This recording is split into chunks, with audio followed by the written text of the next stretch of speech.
Boa noite, pessoal. Sejam bem-vindos, sejam bem-vindas a mais uma aula. O ser humano, a gente comumente, acho que virou tipo um jargão, né?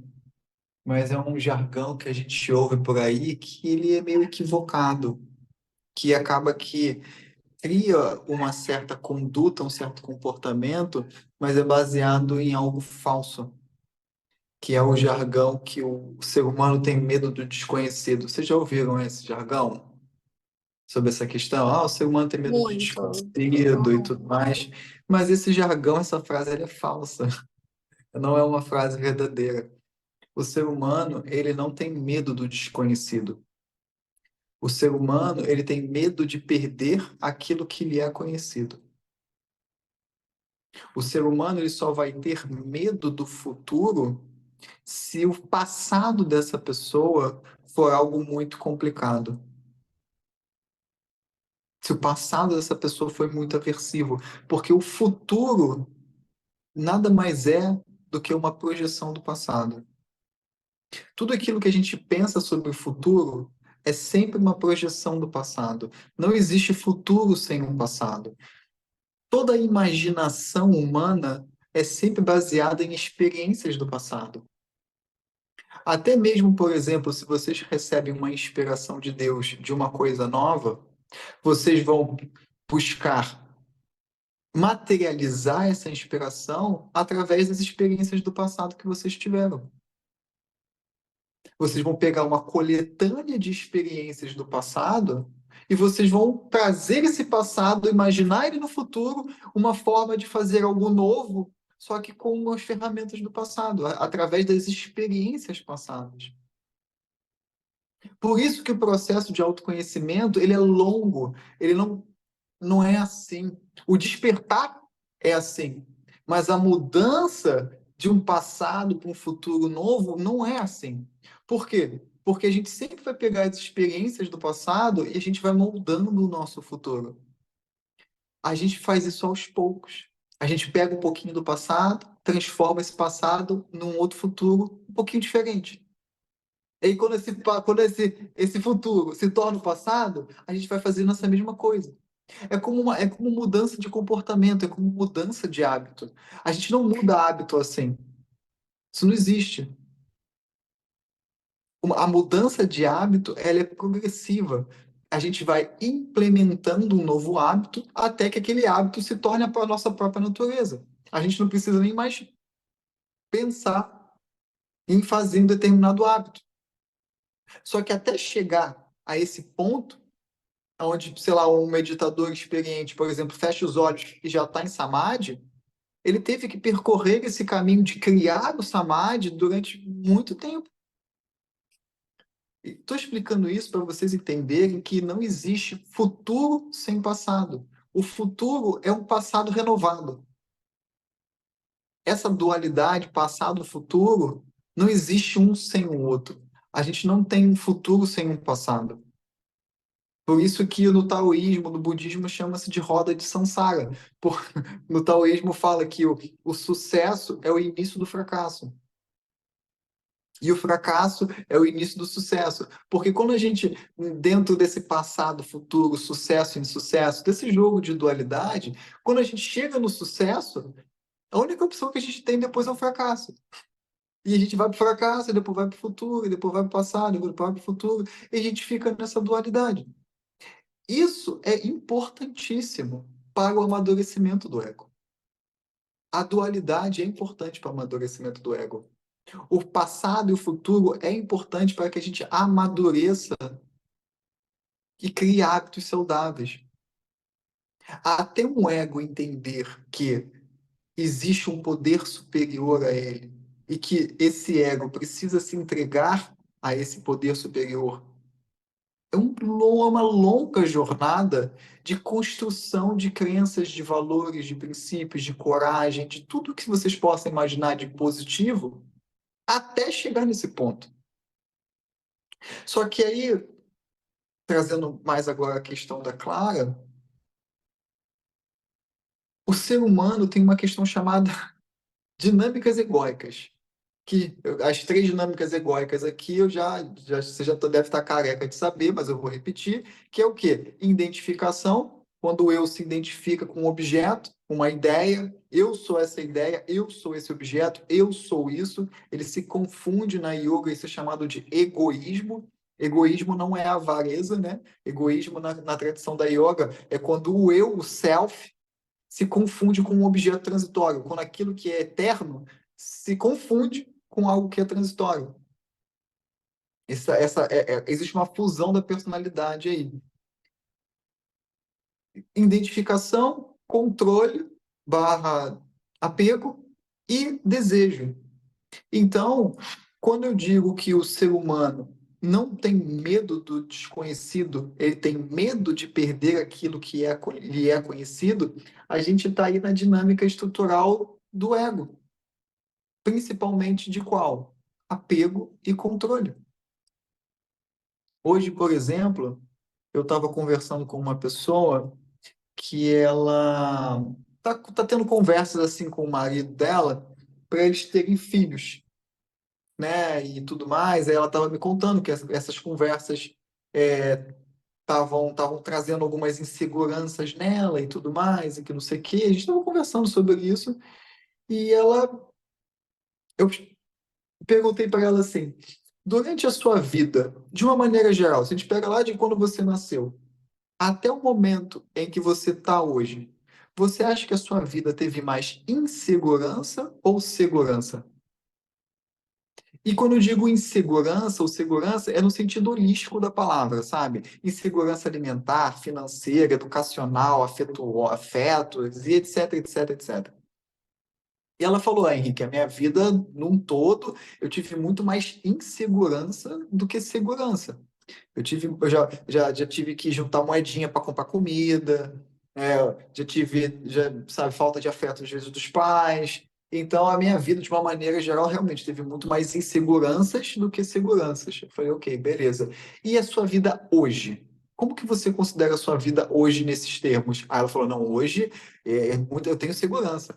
Hoje, certamente, eu tenho segurança. Ela trabalha ela é bem estabelecida num emprego público, ela tem o casamento dela é um casamento legal, ambos estão felizes, estão progredindo juntos, são bem unidos.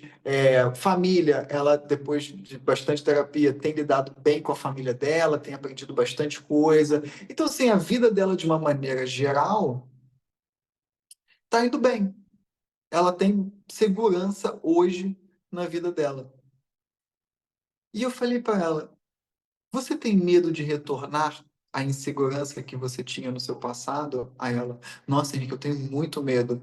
Eu tenho muito medo de, sei lá, de perder essa segurança, de fazer alguma coisa que vai me fazer perder esse ambiente seguro que eu criei.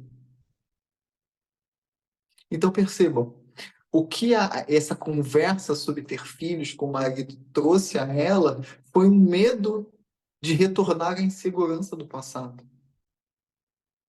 Ela não tinha medo do desconhecido. Ah, vou ter um filho, vou ter uma filha, isso aí é desconhecido, e aí é isso que está me dando medo. Não. O medo que ela tinha é: se eu tiver uma criança, eu posso retornar à insegurança do passado. Ela tem medo de perder o ambiente seguro que ela criou. Por incrível que pareça, até mesmo zonas de conforto que não são prazerosas ou mesmo saudáveis para a gente se apega a elas com medo do futuro ser pior. Sabe aquela frase, esse sofrimento aqui pelo menos eu já conheço? E aí a pessoa não se arrisca no desconhecido.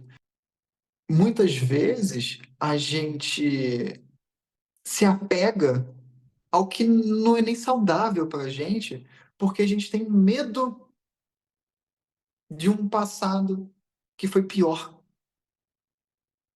Porque todo futuro é arriscado. Não existe, pessoal, segurança no futuro. Se vocês estão pensando no futuro, querendo segurança, desculpa tirar vocês do cavalinho dourado. A vida é arriscada de uma maneira geral. O futuro é arriscado. Cada passo que a gente dá para a zona de atividade, para a zona de. Esqueci a palavra agora, gente. Para a zona de aprendizado, é arriscado. Porque a gente não sabe, a gente não conhece. Só que é uma coisa essencial a gente fazer todos os dias. Só que acontece, a gente fica querendo controlar o futuro por apego ao passado. A gente fica, às vezes, querendo repetir um passado que foi prazeroso, evitar um passado que foi aversivo, e a gente vai projetar essas dinâmicas no futuro. No caso dessa moça que eu contei para vocês, ela passou por uma vida de insegurança muito grande. Ela conseguiu construir uma segurança que ela vive hoje. Mas se ela fizer qualquer passo arriscado, qual é a projeção de futuro dela? Medo. Eu vou voltar à insegurança.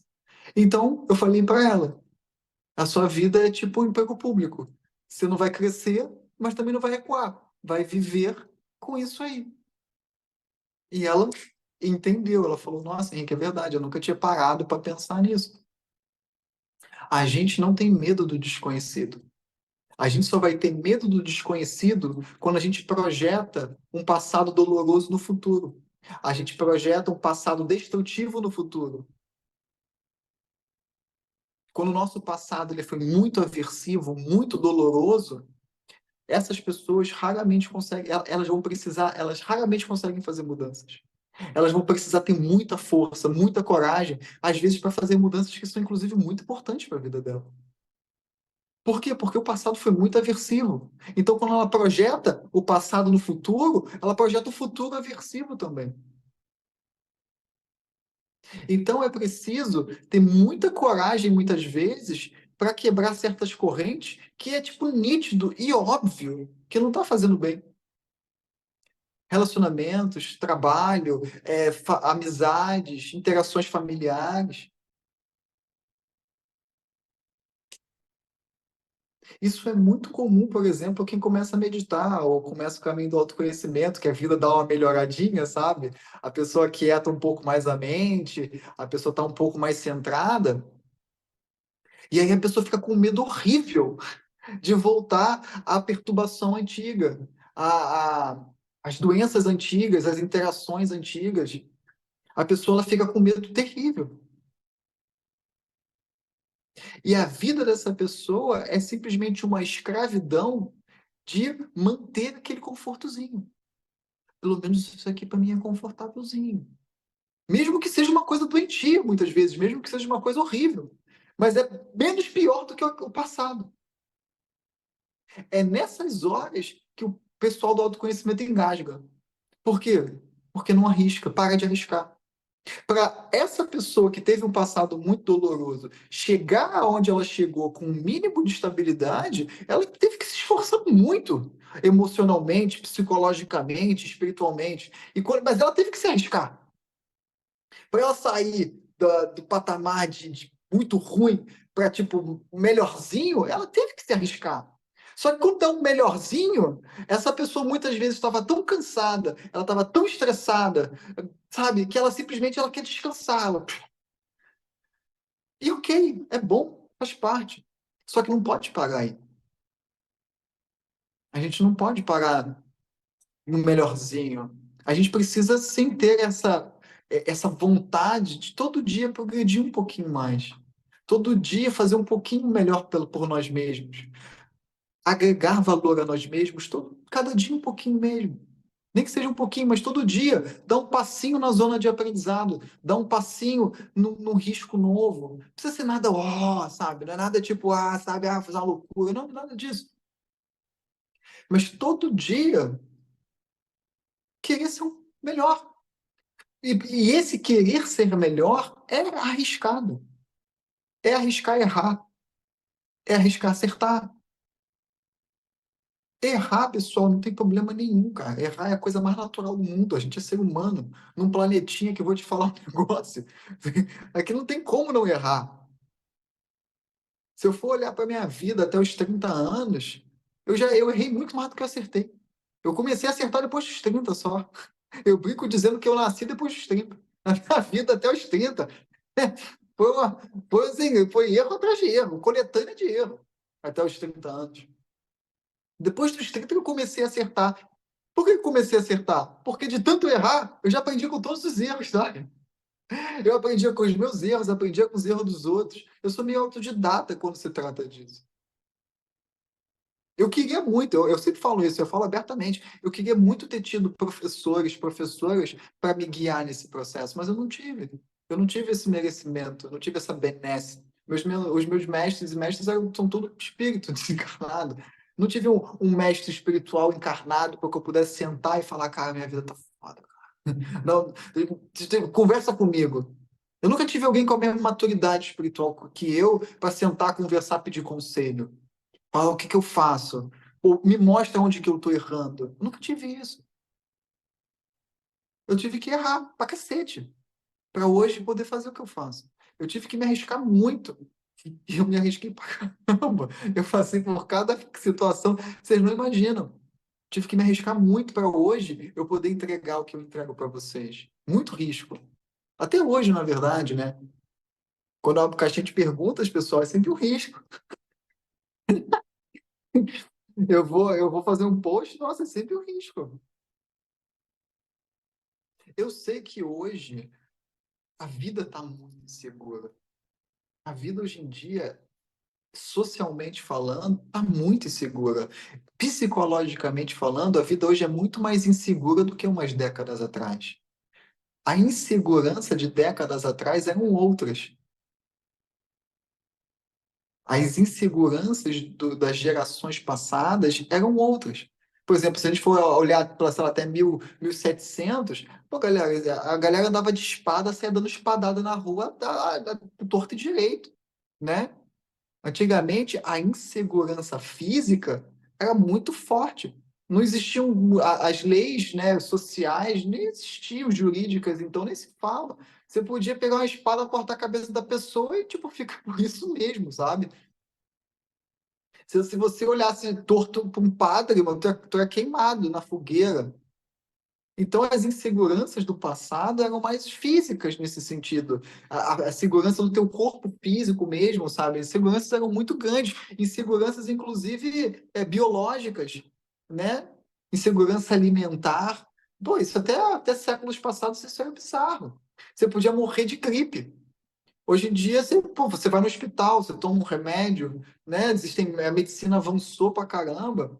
Antigamente a galera morria de umas doenças que hoje em dia, tipo, é ridículo. Toma um antibiótico, qualquer coisa nesse sentido, tá curado. Antigamente não tinha isso, não. Hoje em dia a gente avançou muito nesses quesitos jurídicos, sociais, biológicos, medicinais. Mas em termos de psicológicos, cara, a insegurança emocional hoje em dia é muito maior. A insegurança psicológica dentro das relações é muito maior do que antigamente. Antigamente você podia contar muito mais com família do que você pode hoje. A minha época de moleque, eu lembro que eu ia para o clube, né? Eu cresci em clube. Ah, se a gente fizesse besteira, a gente só via a mão. De quem vinha a mão, a gente não fazia a menor ideia, só via um chinelo voando, sabe? Hoje em dia já não tem mais isso. Antigamente tinha muita questão de bairro, né? Todo mundo cuidava de todo mundo dentro do bairro, dentro da vila, dentro de um condomínio. Hoje em dia, cada um por si. Até as relações, né? Como disse Bauman, é, as relações antigamente eram frutos de conforto espiritual. Estou falando de uma maneira geral, tá? Mas as relações sociais, íntimas principalmente, é para ser um ambiente de conforto espiritual. E quando eu digo conforto espiritual, é um conforto psicológico também, porque a gente não pode separar uma coisa da outra. A gente não pode separar, tipo, a pessoa chega em casa, tipo, chegar em casa e se sentir em casa, tipo, e fazer isso com a pessoa do lado. Hoje em dia, as relações não são fontes de conforto espiritual, de alegria, de compartilhar, de cumplicidade, de intimidade. As relações hoje em dia, como disse Bauman, são fontes prolíficas de ansiedade. Você chega em casa, tu não sabe o que a pessoa está pensando. Você tem que ficar esperto. Você tem que ficar, ó, porque tu não sabe o que a pessoa vai fazer. Então, tipo, você vive numa ansiedade nas relações. Tanto as relações íntimas de casais, as relações familiares, as relações de amizade. Você não pode contar uma coisa pro amigo porque tu não sabe se o cara vai quebrar a amizade contigo, se a pessoa vai te criticar, ou mesmo vai, tipo, botar você na boca do povo para ganhar like. As relações, a insegurança psicológica hoje em dia é muito forte, principalmente a insegurança emocional. Tu não sabe se você vai falar alguma coisa, tu vai virar meme, por exemplo. Se vão sacanear com a tua cara por uma coisa que você fez, que você falou, que te filmaram, que te postaram foto, que vão cancelar você na rede social. Ai, eu não posso falar isso porque vão me cancelar, eu não posso falar mais aquilo. Sabe? A gente vive uma insegurança nesse sentido que antigamente não tinha. Mas hoje em dia é a insegurança do geracional que a gente tem. Então, quando uma pessoa hoje ela vai projetar esse passado no futuro, ela vai projetar essa insegurança no futuro. Por isso que hoje as pessoas têm tanto medo de arriscar. A maioria das pessoas que eu conheço, que eu converso, que tem medo de arriscar, elas fazem por pura insegurança psicológica e emocional. Se eu arriscar e eu errar, eu vou ficar sozinho. Ninguém vai me apoiar. Eu não vou ter ninguém do meu lado. Se eu me arriscar e eu errar, eu vou ficar sozinho. Ninguém vai gostar de mim, vou me cancelar, ou qualquer coisa nesse sentido. Essa insegurança é geracional nossa. Só que o que que acontece? A gente vê pessoas psicologicamente estagnadas. E o aparelho psíquico estagnado é doença.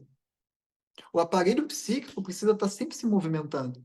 Senão a gente entra numa coisa chamada entropia psíquica.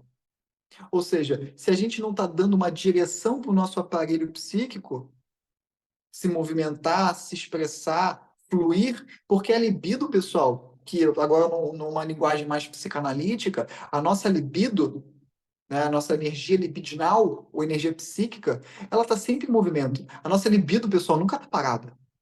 A nossa libido ela nunca está parada, é sempre movimento, sempre movimento. A gente está sempre sentindo pulsões libidinais. Se a gente para esse movimento, isso é doença. Dentro da psicanálise, isso é doença.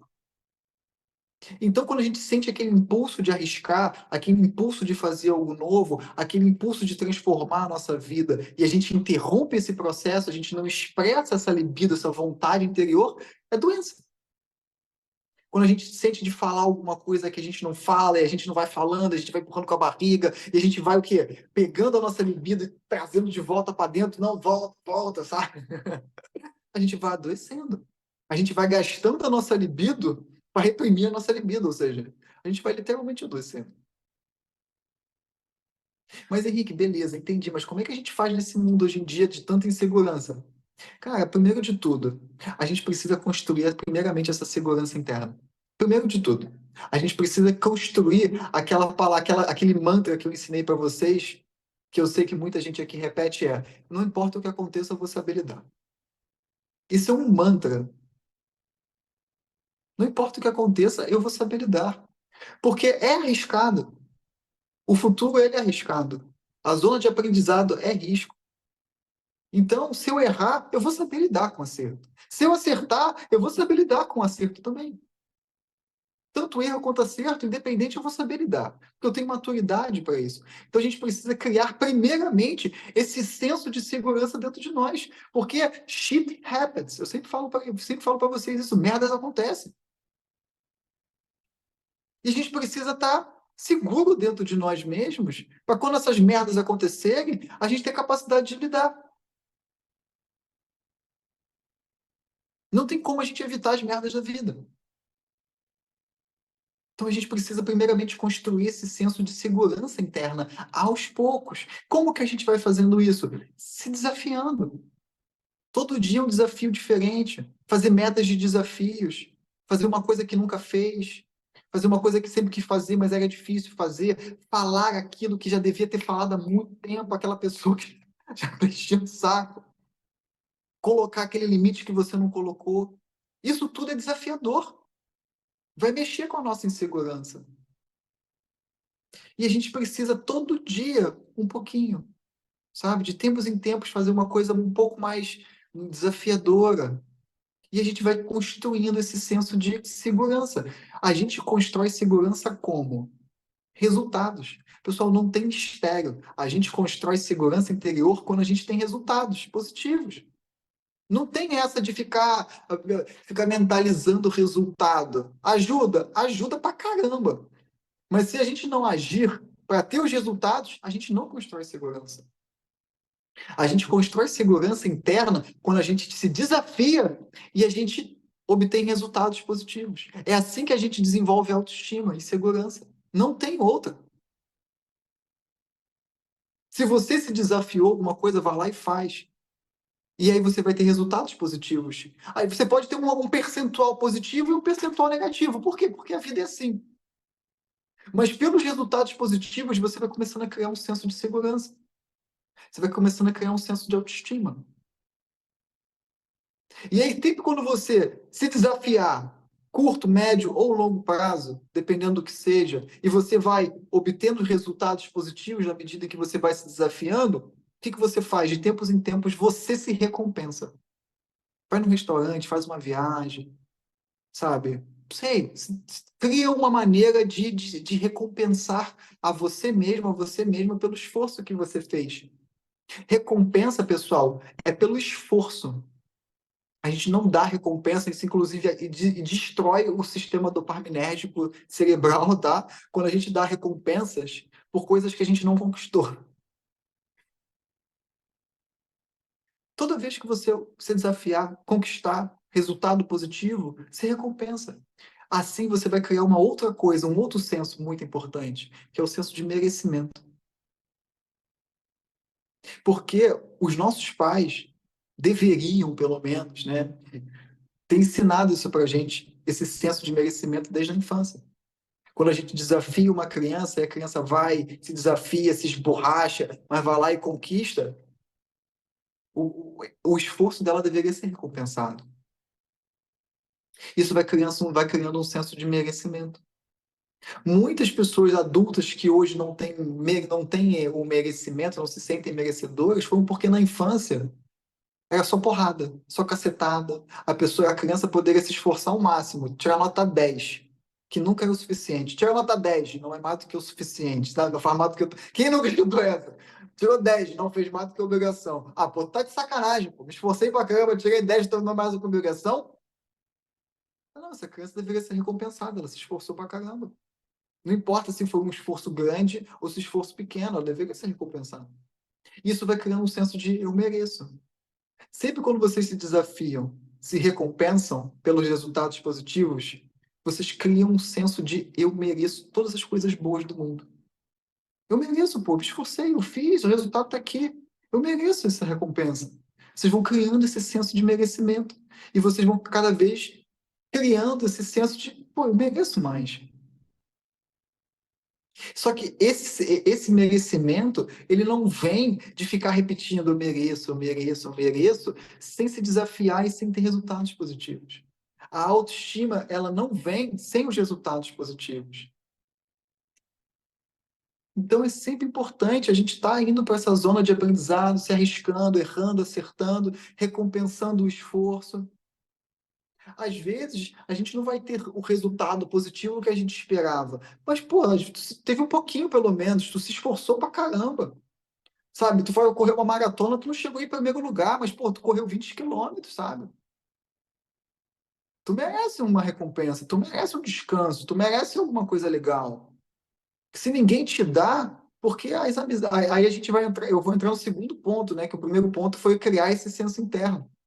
Porque o ideal, falando de uma maneira ideal, talvez um pouco utópica para a humanidade, mas ideal, é que quando a gente tem amizade, quando a gente está em relacionamentos, que a gente vê que o nosso parceiro, a nossa parceira, os nossos amigos, nossos familiares se esforçaram pra caramba e a gente viu isso, a gente participou disso, nós deveríamos também recompensar essas pessoas para ajudar elas a criar esse senso de merecimento. A gente pode ajudar uns aos outros também.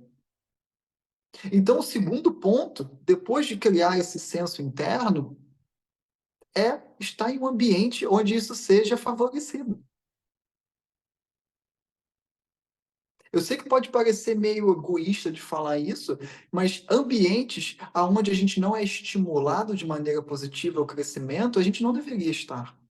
A gente pode ir para ajudar, sabe? A gente pode ir para fazer um trabalho voluntário ou mesmo profissional, mas não necessariamente criar vínculos, porque a gente vai acabar fazendo parte daquilo. A gente vai acabar se tornando aquilo também. O ser humano ele é muito mimético. Se você coloca o ser humano no ambiente, ele vai, com o tempo, ele vai começar a mimetizar os comportamentos. Eu não sei se vocês sabem, mas, se eu não me engano, é 25% dos nossos neurônios, eles têm uma única função, que eles são chamados de neurônios espelhos. Eles só servem para copiar. Tudo aquilo que a gente vê, 25% dos neurônios vão copiar aquele comportamento. 25% de nós é tudo cópia. Não tem muito o que fazer, a função do neurônio é essa, é copiar. É claro que a gente tem o quê? 8,75 para, tipo, isso aqui não é legal de copiar, né? A gente tem o córtex pré-frontal para a gente racionalizar, intelectualizar, a gente tem neocórtex, né? Enfim, né? Mas 25% copia. Sem nem saber o que está copiando, mas está copiando. Então, o ambiente que a gente se coloca é de extrema importância. A relação que a gente escolhe, principalmente quando se trata de relação íntima, pessoal. Nossa, isso aí nem se fala, então, principalmente quando se trata de relação íntima. Escolher relações onde a gente é estimulado, entusiasmado a querer o nosso próprio bem, sabe? Tipo, a pessoa que pergunta o que é melhor para você, sabe? Isso vai te fazer feliz, isso está te fazendo bem. E a pessoa que de fato se preocupa com o seu bem-estar. Porque você vai mimetizar isso e aos poucos você vai criar esse senso de merecimento. Você vai criar esse senso de autoestima a dois. Ou nas amizades, nos ambientes que a gente frequenta.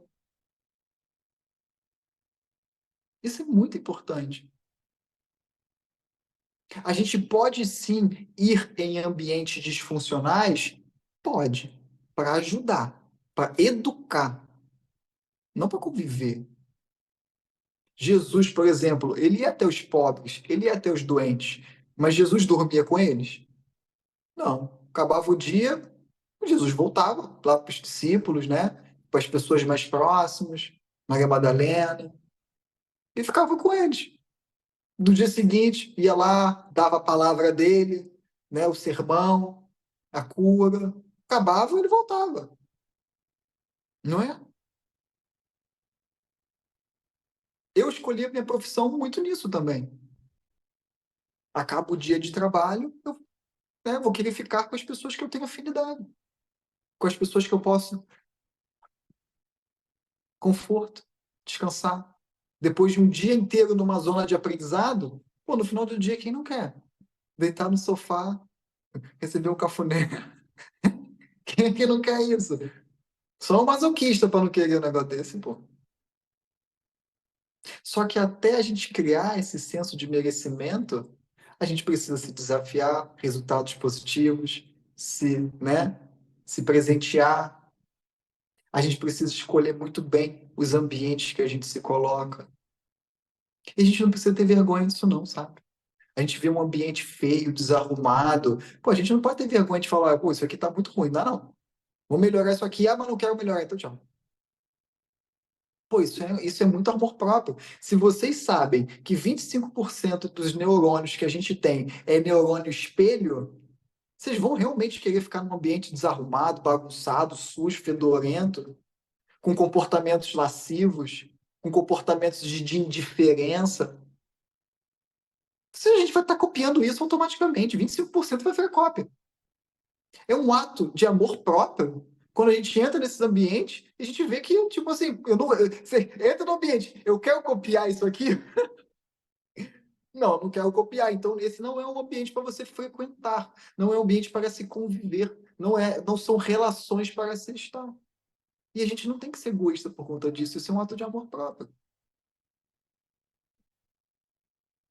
Porque a gente vai copiar 25%. E quanto mais estiver ali, mais vai copiando. Até aquilo ali vai se tornando o teu próprio comportamento, vai mimetizando. Então, escolher os ambientes que a gente se coloca é de extrema importância também para a nossa vida. Os ambientes que não são propícios para a ordem, a vida, o crescimento, a gente pode ir sim, para a gente ajudar, para a gente fazer um bom trabalho, para a gente educar aos poucos ali, né, entendendo aquela pessoa, o ambiente, etc. Mas depois do dia de trabalho, a gente volta para descansar no ambiente com as pessoas que a gente pode descansar, que a gente pode conversar e que a gente tem afinidade para isso. Aos poucos, a gente vai criando um novo futuro. Por quê? Porque todo dia, acabou o dia, aquele dia virou passado. Aquele dia virou passado. A gente vai deitar aquele dia que passou passado. E através desses poucos passados positivos, seguros, confiantes, merecedores, a gente vai criando, a gente vai começar a projetar esses passados no futuro. E a gente vai começar a criar esses futuros baseados nesses passados positivos. Até que isso se torne natural, até que esse hábito, esse comportamento se torne algo natural. Acaba que isso tem se acirrando com o passar do tempo, né? As redes sociais hoje em dia, elas não são mais redes sociais apenas, são redes até profissionais, né? Muitas pessoas hoje em dia trabalham com isso, né? Criaram-se profissões novas, como, por exemplo, gerente de tráfego pago, né? Existem hoje em dia marketing digital, coisas que não existiam há muito tempo.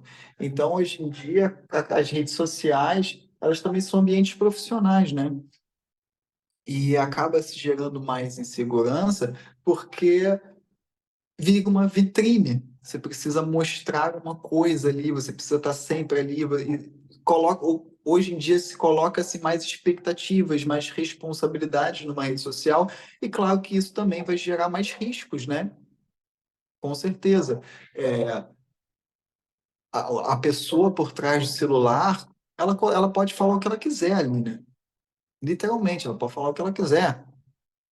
E a gente entra também em outros assuntos também. Dá para a gente, nossa, isso aí a gente amplia para muito mais. Por exemplo, de acordo com uma pesquisa, se eu não me engano, de 2000, acho que é 2019, de um Instituto de Educação do Brasil, que eu esqueci o nome do instituto agora. É um instituto ligado ao IBGE, mas eu esqueci o nome agora. Calculou-se que 80% dos brasileiros têm algum nível de analfabetismo. 80% dos brasileiros entre analfabetismo completo, que é aquela pessoa que assim, não sabe ler e escrever nada, tipo, ela bota aí quase 20%, sabe ler e escrever nada. Essa pessoa provavelmente não tem nem smartphone, né? Mas assim, analfabetismo total, existe o analfabeto funcional, que é aquela pessoa que ela sabe ler e escrever, mas ela não sabe interpretar o que ela lê e o que ela escreve. Ela não sabe interpretar, ela sabe ler palavra, mas ela não tem capacidade de discernir, ela não tem capacidade de formar uma ideia com aquelas palavras que estão ali. Então ela lê, mas ela não faz a menor ideia muito bem do que está ali escrito. E tem os analfabetos elementares. O analfabetismo elementar é aquela pessoa que ela consegue entender no máximo um parágrafo, duas frases, três frases. Ela não consegue entender mais do que isso.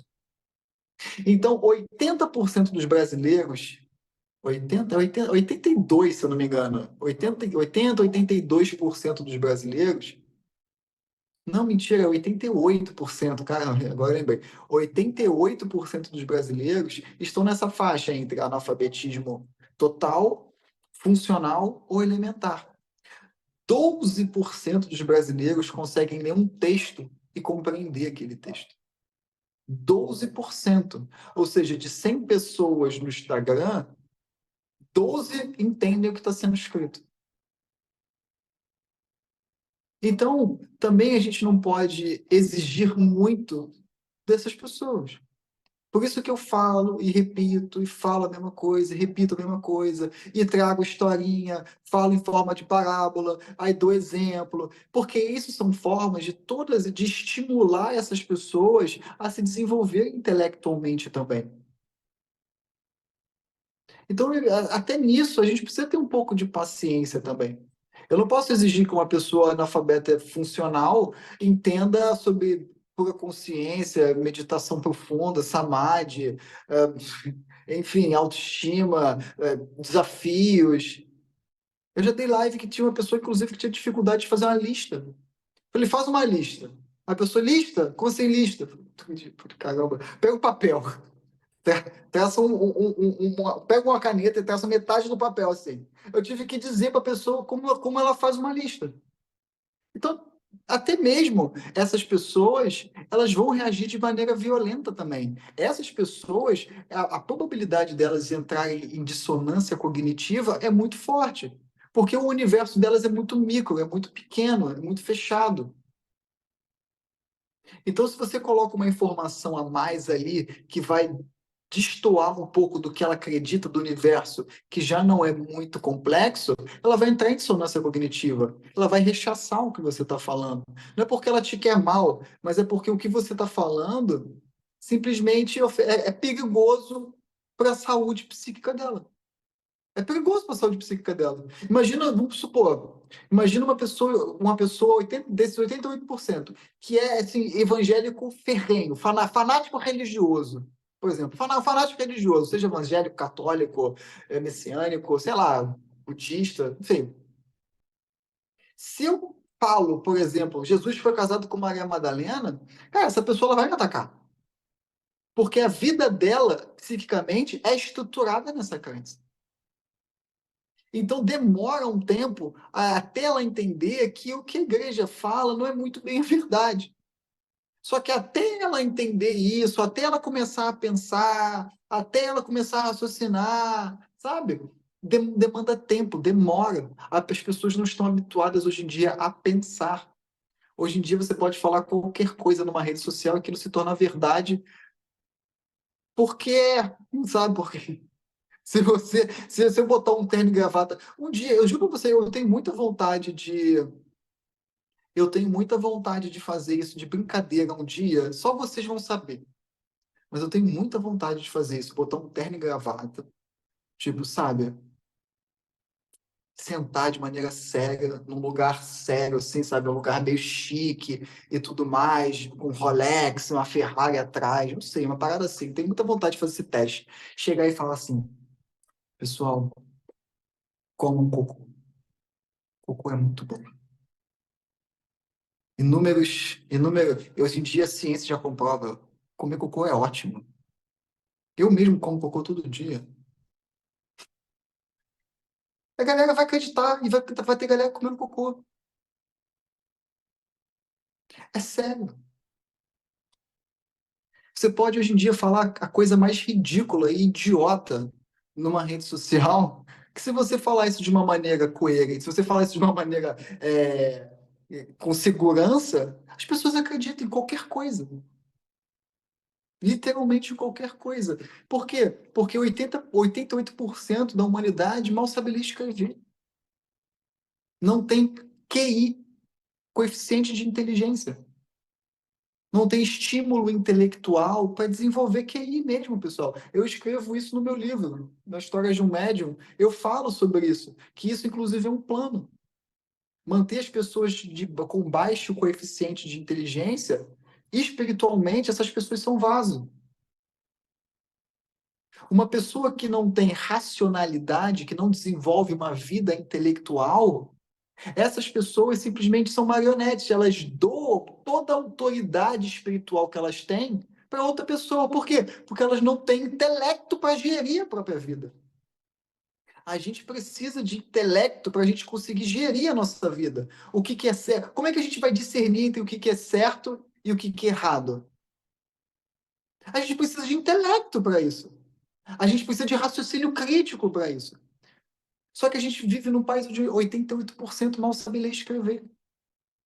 Então, essas pessoas acabam doando toda a autoridade espiritual que elas têm para alguém que vai pegar isso e vai fazer o que quiser. Todo o sistema político, por exemplo, hoje em dia, é baseado nisso. O nosso sistema político, ele só se sustenta porque as pessoas são estúpidas. As pessoas não conseguem gerir a própria vida e dão essa responsabilidade para um governo. O governo gere a minha vida. Pagam-se, sei lá, 27,5%, até mais por cento de imposto. O brasileiro, se não me engano, de 12 meses, 5 é para pagar imposto. Porque não tem capacidade de se gerir a própria vida individual, de gerir a própria vida coletiva. Então precisa de ter um governo para dizer o que você tem que fazer. Por quê? Porque a galera nunca tem capacidade de raciocinar, cara. Tem muita coisa que o governo hoje faz que não tem a menor. Nossa, tipo assim, não precisaria a menor ideia de fazer. Mas faz porque a galera nunca não raciocina. A galera perdeu a capacidade de viver em coletivo. Então, quanto mais você vai emburrecendo uma população, vide memes, vide músicas, né? Vide tudo aquilo que eu falo no Instagram, você vai emburrecendo a população. Eu comprei um livro que foi uma indicação de um amigo meu, chamado A Vida Intelectual, de Saint-Ange, que ele me indicou esse livro, falou que é muito bom, que eu deveria ler, e fala muito sobre a vida intelectual do ser humano atual. Que o ser humano hoje em dia não tem vida intelectual. A gente não a gente não intelectualiza a vida, a gente vive somente pelo emocional. Hoje em dia, o ser humano vive muito mais pelo emocional do que pelo racional. E isso deveria ser um caminho do meio. A gente deveria ter um caminho do meio entre racionalizar e emoção. Se a gente age só pela emoção, a gente vira bicho, a gente vira animal. E se a gente intelectualiza tudo, a gente vira robô, a vida perde cor, a vida perde alegria, a vida perde graça. Então a gente precisa ter um caminho do meio para a gente aprender a racionalizar as coisas, para as emoções não tomarem conta e a gente não virar aquela pessoa que sabe, aquela pessoa flutuante, tá alegre, tá triste, tipo assim, ela vive nessa montanha russa de emoção, sem intelectualizar para entender as emoções que estão acontecendo. As redes sociais acabam que fazem muito isso, principalmente com quem tem baixo QI. Quem tem uma baixa intelectualidade, cara, ouve qualquer coisa na internet, já está fazendo, já acha que é verdade. Nem racionaliza, nem para pensar. Isso é bom, isso é ruim, isso vai ser bom se eu começar a aplicar isso na minha vida, isso vai ser positivo? Isso vai ser negativo? Não. Se a pessoa falar, coma cocô, cocô é ótimo, faz bem, no dia seguinte vai ter a cacetada de gente comendo cocô. Vai ter que começar a ter tráfico de cocô. As pessoas vão começar a abrir loja de cocô. Cocô verde, cocô amarelo. Sério. Pega um influenciador desse de sei lá quantos milhões de seguidores que, sabe-se lá o que a pessoa influencia. Se a pessoa começar a falar assim, galera, vamos começar a falar que comer cocô é bom. Vai ter a galera. Cocô. Cocô empanado, cocô frito. É sério, cara. É sério. Por que a galera faz isso? Por exemplo, sabe aquela dieta comer de 4 em 4 horas? 3 em 3 horas. Não tinha uma dieta dessa que era da moda antigamente? Não tem muito tempo, não. Tipo, não, comer de 3 em 3 horas para ganhar massa, de 4 em 4 horas. Pessoal, isso é uma bomba para o organismo. Isso é a pior coisa que vocês vão fazer para o corpo de vocês, é comer de 3 em 3 horas. O estômago não descansa, o suco gástrico não descansa, vai belotar comida, vai criar toxina no corpo. O intestino não descansa, vai inflamar o corpo inteiro. Sabe da onde surgiu essa ideia de comer 3 em 3 horas? Vocês querem saber? Porque uma empresa alimentícia queria vender comida. E aí contratou uns influencers, nutricionistas e de academia, personal trainer, pagou eles para incentivar as pessoas a fazer isso. Ponto. E a galera começou a comer de 3 em 3 horas. Não se tem, pessoal, na época, não se tinha nenhum vestígio de qualquer pesquisa científica que falasse que isso é bom. E a galera saiu comendo de 3 em 3 horas. Hoje em dia já se tem, inclusive, várias pesquisas científicas falando que isso não é legal para o organismo. O organismo precisa descansar, pô. Mas para você ver, uma galera pagou uns influenciadores, não, come de 3 em 3 horas, e coma isso, coma aquilo, e a galera saiu comendo. Falando que isso é bom, não, agora eu tô comendo de 3 em 3 horas, porque eu vou pra academia e cresço, fico forte. Sem, sem qualquer evidência de que isso é bom, isso funciona. Por quê? Tem raciocínio crítico, não tem intelectualidade. E fica repetindo as coisas que lê na internet. Come, né? A Raquel tá falando aqui, come sem nem estar com fome. Não, mas tem que comer de 3 em 3 horas, tem que comer de 4 em 4 horas para eu crescer, para eu ficar forte. Teve uma época que eu conheci uma pessoa que ela comia acho que era 5 ou 6 vezes por dia. E ela só comia isso. Frango com batata doce. Ela só comia todo dia, 6 vezes por dia, frango com batata doce. Falei, mano, essa pessoa daqui a pouco vai ficar desnutrida, mano. Cadê a folha? Cadê a fibra? Sabe? Cadê magnésio? Cadê ferro? Cadê cálcio? Eu falei pra essa pessoa, você tá de sacanagem, cara? Você tá de brincadeira? Onde é que você leu isso? Não, porque eu vi que o tal na internet falou isso, falou aquilo, e isso ajuda. Eu falei, mano, vocês estão de sacanagem, cara. Então, a gente tem uma população onde 88% das pessoas mal sabem ler, escrever, interpretar um texto, e a gente tem 12% que, vamos supor, vamos ser otimistas aqui. Desses 12%, a gente tem o quê? 2% sendo influencers positivos. E os outros 10%, que são aqueles que têm uma boa intelectualidade, eles abusam da burrice do outro. Né? Ou seja, eles fazem dinheiro vendendo fórmulas de felicidade. Né? Vendendo fórmulas de dieta.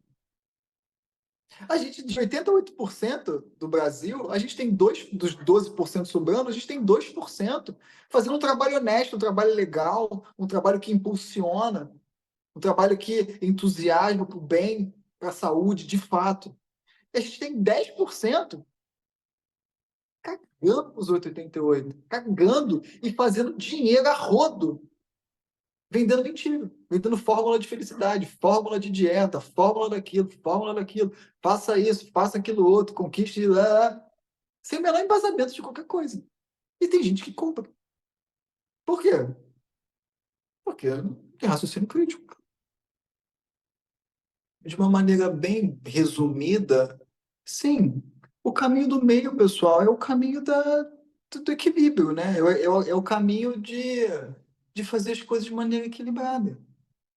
Né? O caminho do meio é basicamente isso, é encontrar o equilíbrio perfeito entre as coisas, nem muito quente, nem muito frio, sabe? É o caminho do equilíbrio. Nem muito emocional, nem muito racional. Procurar um equilíbrio, procurar nem muito masculino, nem muito feminino, mas procurar um equilíbrio entre as coisas. É procurar um equilíbrio entre essas qualidades. Agora, o caminho do meio, ele não é algo fixo. Ou seja, não existe receita de bolo. Ah, se por acaso acontecer isso, eu vou agir assim, sabe? Porque toda situação, ela é de extrema complexidade. Toda situação que acontece com a gente, ela tem uma complexidade muito única de cada momento, de cada pessoa envolvida. Muitas vezes, por exemplo, conversando com você, Carol, eu posso falar alguma coisa que eu, naquele momento, vou entender como um caminho do meio entre uma amorosidade e uma firmeza. Mas se eu falar, por exemplo, com a Raquel, eu pode ser um caminho do meio seria uma outra forma, porque cada uma de vocês tem a sua própria individualidade. Então, eu não posso dizer que o caminho do meio é algo fixo, que eu posso criar um manual para agir de determinada maneira em todas as coisas. Isso é uma coisa que a gente precisa estar sempre atento para cada momento.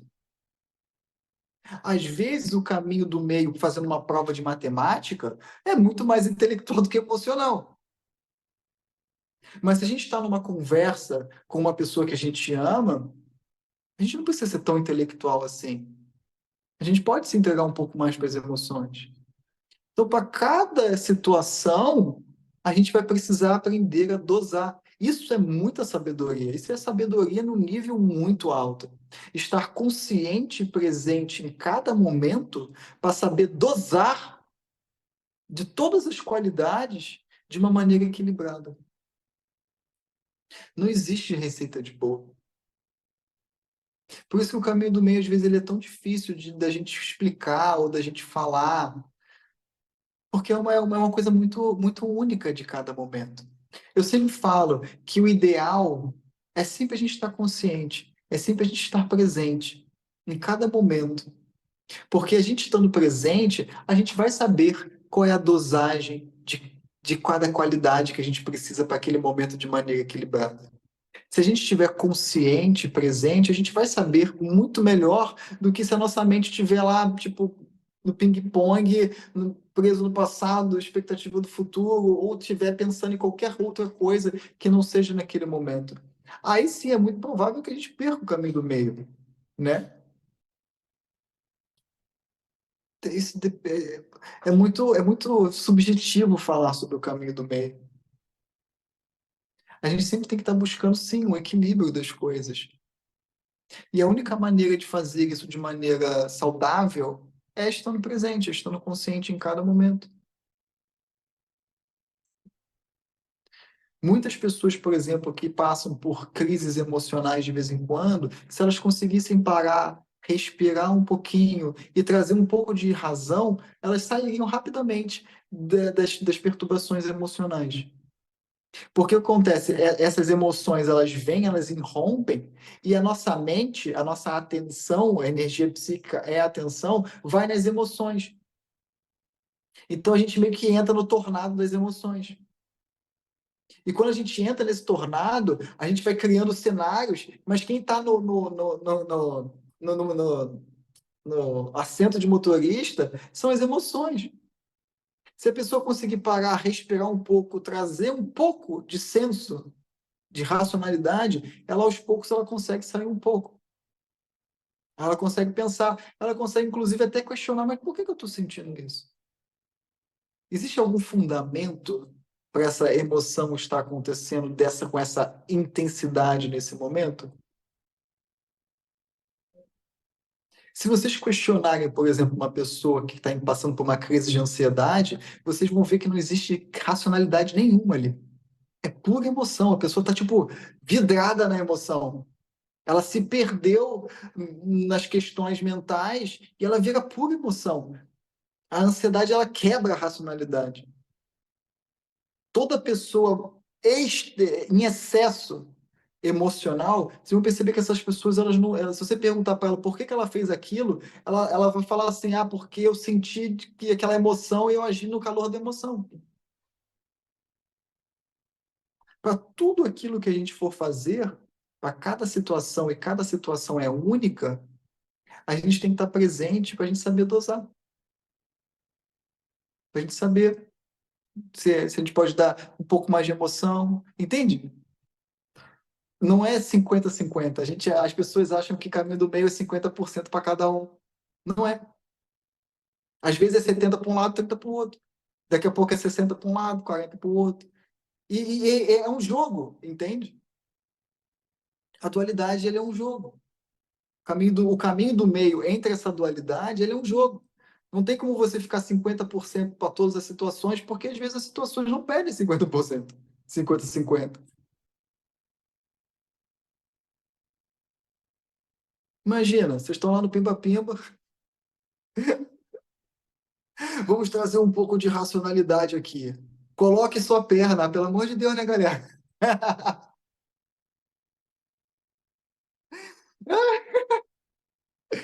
Estou vendo que a sua perna hoje não está hidratada. Eu não sei que não, cara. Pô, se joga, sabe?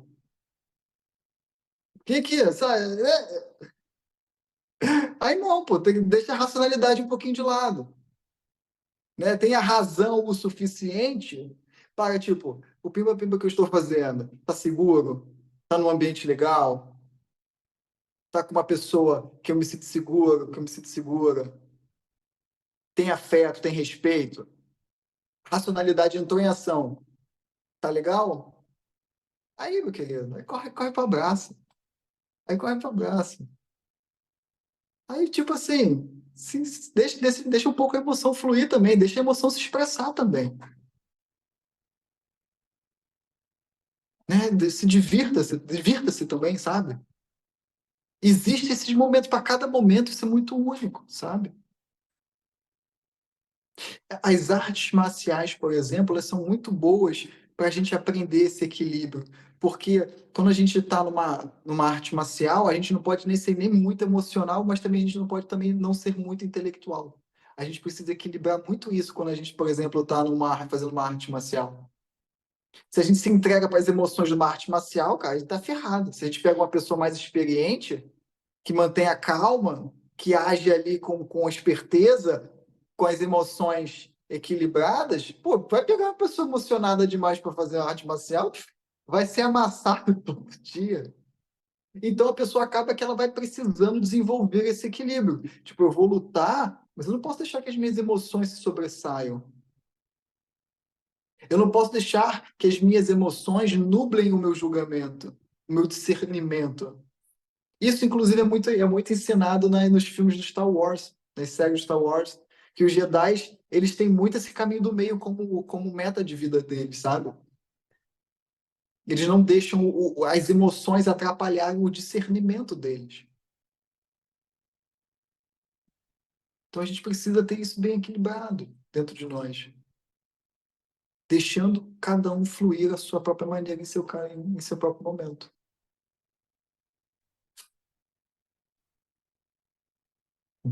Beleza. Maravilha. Creio que por hoje é só.